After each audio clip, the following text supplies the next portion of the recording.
बिहार की राजनीति में बांकीपुर विधानसभा उपचुनाव का नतीजा सिर्फ बीजेपी की हार की कहानी नहीं है। सतही तौर पर देखें तो ये भाजपा के गढ़ ढहने की खबर लगती है, लेकिन गहराई से देखें तो इस चुनाव ने बिहार की सबसे बड़ी विपक्षी पार्टी यानी आरजेडी के सामने एक अनदेखा सवाल खड़ा कर दिया है। क्या बीजेपी को हराने के जोश में उसके अपने परंपरागत वोटर खिसक कर किसी तीसरे विकल्प की तरफ जा सकते हैं? प्रशांत किशोर की इस जीत ने बिहार की सियासत को नया रास्ता दिखाया है, जहां जीत हार से कहीं ज्यादा दिलचस्प ये है कि परंपरागत वोट किसके खाते से खिसक कर किसके पास पहुंचा है। नमस्कार, आप देख रहे हैं जनसत्ता, मैं हूं शुभम गर्ग।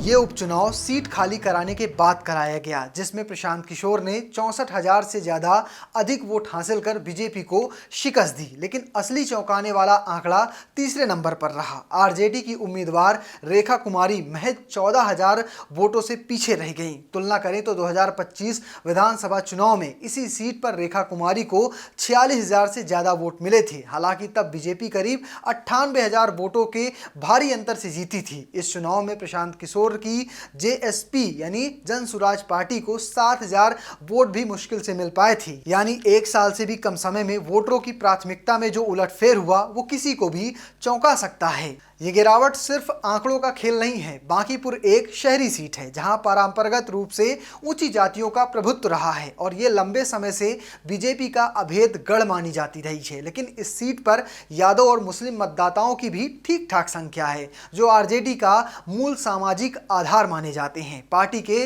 वोट शेयर में आई भारी गिरावट ने इस आशंका को बल दिया है कि इस मूल आधार का एक हिस्सा भी प्रशांत किशोर की तरफ खिसक गया है, क्योंकि उन्हें लगा कि बीजेपी को हराने के लिए किशोर बेहतर स्थिति में हैं। नतीजों पर तुरंत प्रतिक्रिया देते हुए नेता प्रतिपक्ष तेजस्वी यादव ने पूरा ध्यान बीजेपी की हार पर केंद्रित रखा और इसे मुख्यमंत्री सम्राट चौधरी की नकारात्मक राजनीति का परिणाम बताया। आरजेडी सांसद सुधाकर सिंह ने भी इसे बीजेपी विरोधी लहर के प्रमाण के तौर पर पेश किया और उन्होंने कहा कि इससे साबित होता है कि बिहार समेत उत्तर भारत में बीजेपी को हराया जा सकता है और सरकार की नाकामियों को लेकर जनता की नाराजगी गंभीर स्तर तक पहुंच चुकी है। ये प्रतिक्रिया स्वाभाविक भी है। किसी भी विपक्षी दल के लिए सत्ताधारी पार्टी की हार को उत्सव के तौर पर पेश करना एक राजनीतिक रूप से सही रणनीति है, लेकिन पर्दे के पीछे पार्टी के भीतर की बातचीत कहीं ज्यादा सतर्क और आत्मविश्लेषी है। आरजेडी के वरिष्ठ नेताओं ने निजी बातचीत में स्वीकार किया है कि नतीजा पार्टी के आत्ममंथन के तौर पर पेश हुआ है और ये मजबूर करता है। एक वरिष्ठ नेता के मुताबिक पार्टी को खुद जीत की उम्मीद नहीं थी, क्योंकि पिछली बार वो इस सीट पर 51,000 से ज्यादा वोटों से हारे थे और ये हार का अंतर पाटना नामुमकिन जैसा लग रहा था। लेकिन चुनाव के दौरान एक ऐसा माहौल बना जिसमें मतदाताओं ने ठान लिया कि बीजेपी को हराना है और इसी लहर में कई परंपरागत आरजेडी समर्थकों ने प्रशांत किशोर को बेहतर विकल्प के तौर पर मान लिया था। नेता ने यह भी माना कि इसमें एक सकारात्मक पहलू भी है। इस नतीजे से पार्टी कार्यकर्ताओं का भरोसा मजबूत होगा कि वो जमीनी मेहनत से बीजेपी को उसके अपने गढ़ पर भी हरा सकते हैं और आरजेडी अपनी रणनीति पर दोबारा विचार करके बीजेपी विरोधी माहौल का लाभ उठाने की कोशिश करेगी। आरजेडी नेताओं के मुताबिक बीजेपी विरोधी माहौल बनाने की एक बड़ी वजह सम्राट चौधरी के कार्यकाल में हुए कई पुलिस एनकाउंटर रहे। पार्टी का आरोप है कि करीब 1 दर्जन से ऐसे एनकाउंटर हुए जो खास तौर पर यादव और मुस्लिम समुदाय के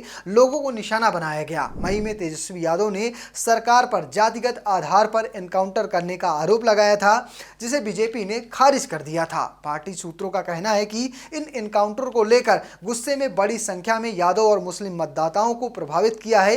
ये वोटर किसी एक पार्टी के प्रति वफादार रहने के बजाय बीजेपी की हार सुनिश्चित करने की रणनीति पर आगे बढ़े और यही रुझान आरजेडी के लिए चिंता का असली कारण है। यहीं पर सवाल बनता है कि क्या प्रशांत किशोर की इस जीत से आरजेडी को लंबे समय तक नुकसान झेलना पड़ सकता है? पहला और सबसे बड़ा खतरा है वोट बैंक में सेंध का।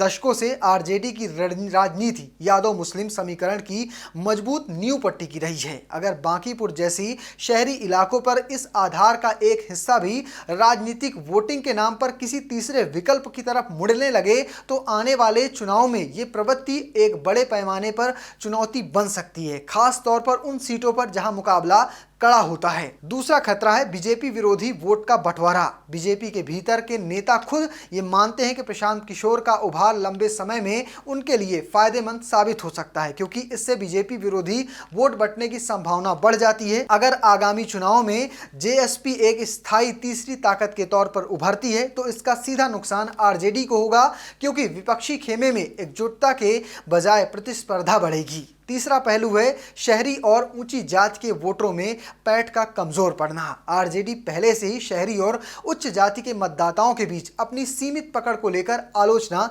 झेलती रही है। अगर प्रशांत किशोर शहरी मध्यम वर्ग और युवाओं के बीच खुद को बीजेपी के विश्वसनीय विकल्प के तौर पर स्थापित कर लेते हैं तो आरजेडी के लिए शहरी विस्तार की रणनीति और कठिन हो जाएगी। हालांकि आरजेडी के कुछ वरिष्ठ नेता इस चिंता को खारिज करते हुए तर्क देते हैं कि यह बदलाव सिर्फ पार्टी के मूल ढांचे की में कमी की निशानी नहीं, बल्कि एक शहरी सीट पर चुनाव के आखिरी दिनों पर बना अस्थायी माहौल भर था। उनका यह मानना था कि आरजेडी का कैडर आधारित संगठनात्मक नेतृत्व बेहद मजबूत है, जिसका मुकाबला प्रशांत किशोर फिलहाल नहीं कर सकते हैं, और उन्हें राज्यव्यापी चुनौती पेश करने के लिए जाति और पहचान की राजनीति में गहराई से उतरना होगा, जो आरजेडी दशकों से कर रही है। दिलचस्प बात यह है कि बीजेपी भी इस हार में एक राजनीतिक अवसर देख रही है। पार्टी के वरिष्ठ नेता के मुताबिक प्रशांत किशोर का उभरना बीजेपी के लिए तत्काल बुरी खबर भले हो, लेकिन लंबे समय में उनकी पार्टी बीजेपी विरोधी वोटरों को बांटने का काम कर सकती है। साथ ही बीजेपी के भीतर हार के लिए यूजीसी के जो समानता के नियम है उसे बताया जा रहा है। इसके अलावा परीक्षा पेपर लीक को लेकर